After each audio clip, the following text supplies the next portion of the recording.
Hola a todos, mi nombre es Brichelle Yasuri Quispe Palomino Y mi nombre es Nicole Ochoa. y somos alumnas del Colegio Ciberuni. Elecciones de 1995. Se llegaron a cabo un 9 de abril. El competidor más cercano a Alberto Fujimori fue Javier Pérez de Cuéllar, líder del movimiento Unión por el Perú UPP.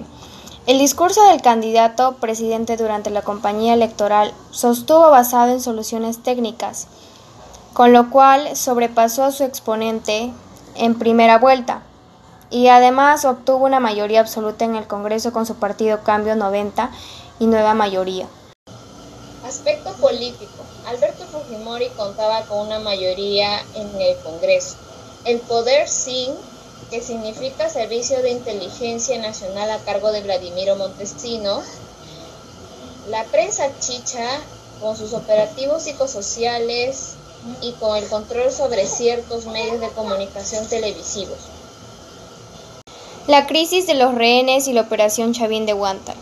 El 17 de diciembre de 1996, un comando del MRTA, Movimiento Revolucionario Tupac Amaru, encabezado por Néstor Serpa y conformado por 14 subversivos, tomó la residencia del embajador de Japón. Este hecho no solo estremeció al Perú, sino al mundo entero. La crisis de los rehenes duraría 4 meses, durante los cuales los subversivos fueron liberando rehenes poco a poco. Finalmente se quedaron con una cifra de 72 rehenes. El comando subversivo exigía la liberación de su líder, Víctor Porray Campos, que era el líder del MRTA, e intentaba desestabilizar el gobierno. El gobierno inició un proceso de negociación y al mismo tiempo planificó una operación de rescate militar.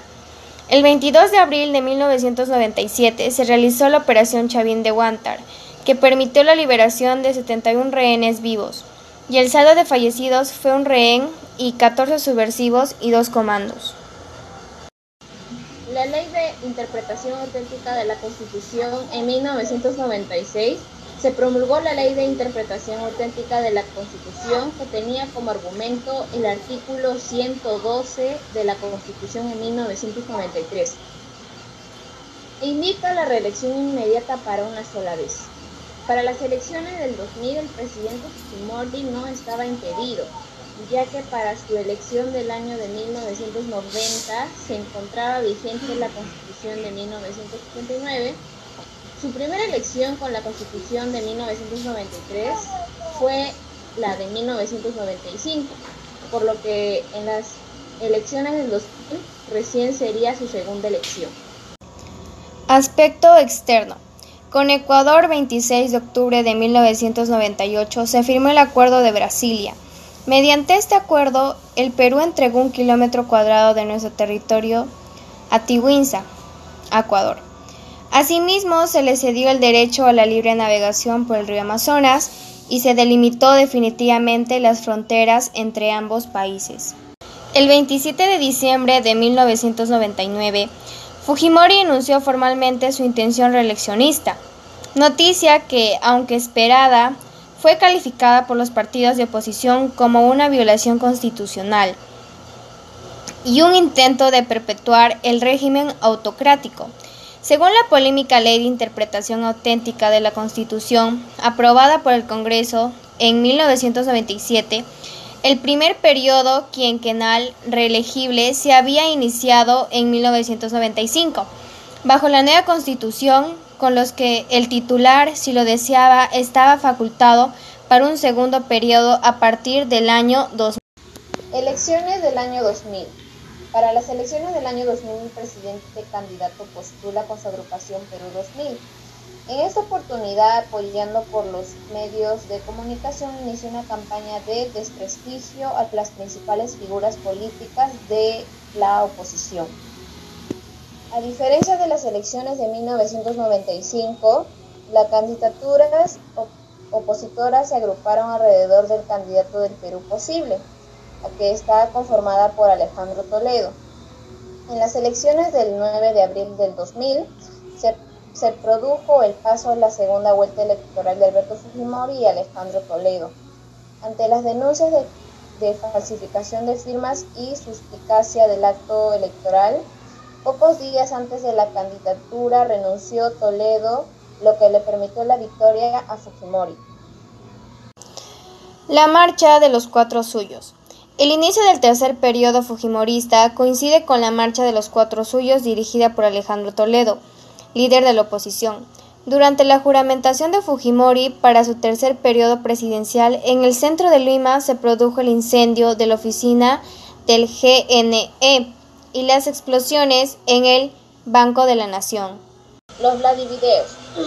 El 14 de septiembre del 2000, Fernando Olivera presentó un video donde aparece el asesor presidencial Vladimiro Montesino Torres, que en ese año llega a ser la mano derecha del presidente actual, que llega a ser Alberto Fujimori.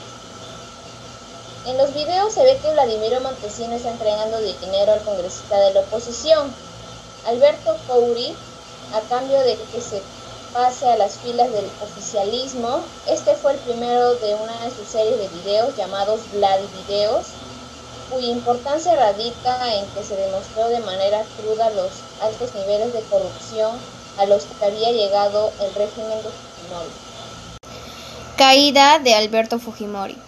Ante la crisis política provocada por la presentación del Vladivideo, Marta Hildebrand, presidenta del Congreso, fue censurada, nombrándose en su reemplazo a Valentín Paniagua, de Acción Popular.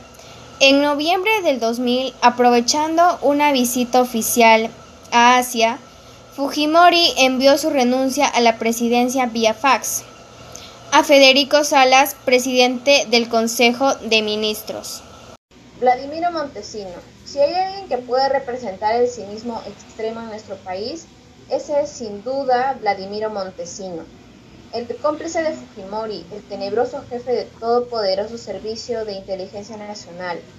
Sus crímenes van desde la coima de la compra de armamentos hasta la corrupción sistemática de los medios de comunicación y la clase política. Y llegan hasta el fomento del grupo Colina para asesinatos selectivos. Para no hablar del narcotráfico y el contrabando de armas, es cierto que Montesino aportó una cierta gobernabilidad al país, pero el enorme costo fue una corrupción sin antecedentes de la moral pública. Viendo los Vladivideos, pareciera que corrompe reducir la voluntad del otro, hacer complicidades fueran su manera de gozar. Hasta intentó traicionar mediante un golpe de Estado a su cómplice y mentor Fujimori. Montesino representa la exacerbación de la criolla figura del vivo, el que se sale con la suya porque se la sabe hacer.